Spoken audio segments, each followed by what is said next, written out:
Li kieku f'pajjiżna tħadmet il-politika maħduma mill-Oppożizzjoni Nazzjonalista kieku bħala medja kull min f'Jannar 2020 kien jonfoq 20 euro fil-ġimgħa fuq petrol minflok illum jonfoq 25 euro fil-ġimgħa. Fl-istess waqt fuq diesel kieku minn Jannar tal-2020 kien jonfoq 20 euro fil-ġimgħa illum qed jonfoq 26 euro fil-ġimgħa.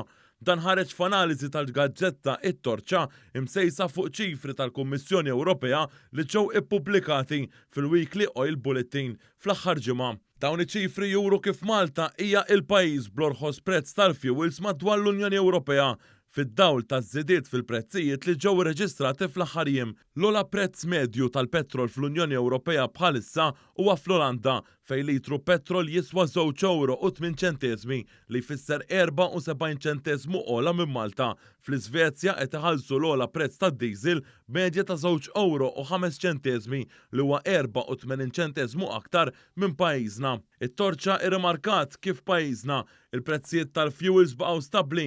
Fil-fatt il-gazzetta issemmi t-tmexxija ta' Roberta Bela li minn meta sar Prim Ministru il-prezz tal-litru petrol madwar l-Ewropa żdied medja ta' 38 ċentesmu u tad-diesel b'36 ċentesmu.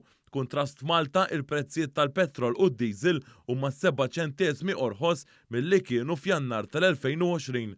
Quddiem dawn l-iżviluppi fil-qasam tal-enerġija, it-Torċa tagħti ħarsa lejn li kieku pajjiżna qed jitmexxa mill-Oppożizzjoni Nazzjonalista bil-politika tagħha tal-fuels li l-prezzijiet lokali għandhom jirriflettu dawk internazzjonali.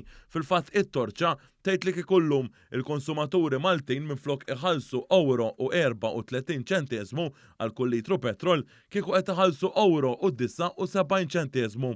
Għad-diesel minflok euro u 21 ċentesmu kieku il-Maltin qed iħallsu euro u 64 ċentesmu. B'dawn iċ-ċifri it-Torċa saħansitra tikkalkula li kieku f'dawn l-aħħar sentejn u nofs persuna tixxi 15 il-litru fuel fil-ġimgħa kienet tispiċċa tonfoq 514 euro aktar.